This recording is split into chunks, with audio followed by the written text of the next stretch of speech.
দিনটি ছিল বৃহস্পতিবার। তো আমি আমার বাবার বাড়িতে অনেক দিন পর আজ হচ্ছে পূজা দিচ্ছি, প্রায় বলতে পারো 2-3 বছর হবে। তার কারণ হচ্ছে আমি আমার বিয়ের পরও কিন্তু আমার বাবার বাড়িতে গিয়ে প্রতিনিয়ত আমি পুজো দিতাম, সন্ধ্যা দিতাম, পুজো দিতাম।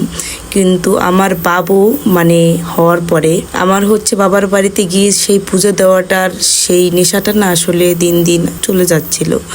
সেটারও কারণ আছে, যে কারণে ও বিশাল ঝামেলা করতো, ছোটবেলা থেকে বিশাল দুষ্টামি করতো, যে কারণে ওরে রাখতে রাখতেই আমার আর আসলে পুজো দেওয়ার মতো হতো না।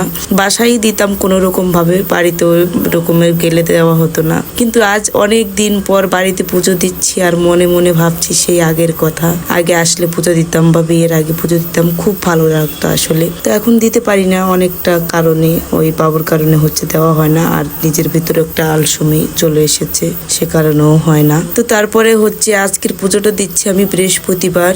আর আমরা হচ্ছে 2-3 দিন আগে আসছি আমাদের বাড়িতে, আমরা 3 বোন আসছি। তো তারপরে আমরা রাতে বেলা সিদ্ধান্ত নিলাম যে আমরা কালকে 3 বোনে মিলে মনসা পুজো দেবো। সবাই হচ্ছে স্বপ্নে দেখছিলাম মা মনসাকে, সেই জন্য হচ্ছে সিদ্ধান্ত নিচ্ছে। আর আজকে আমি পুজো দিয়ে এত বেশি ভালো লাগছিল, আসলে বলে বোঝানোর মতো না এই আনন্দ কতখানি। আগে আমি সকালবেলা বিয়ের আগে স্নান করে পুজো দিয়ে তারপরে হচ্ছে স্কুলে যেতাম, সেই স্মৃতি অনেকটা মনে পড়ে গেল।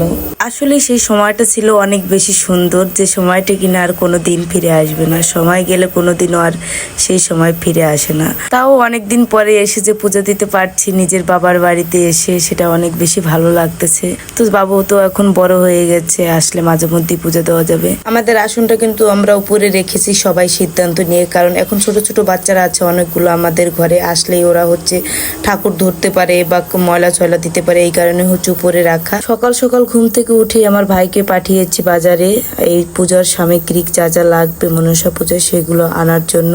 তো কিন্তু বাজারে চলে গেছে, আর আমরা 3 বোনে কিন্তু স্নান সেরে নিয়ে সবাই কিন্তু সবকিছু গুছিয়ে ফেলেছি। আর আমি এই পাশে হচ্ছে পূজা দিয়ে নিচ্ছি।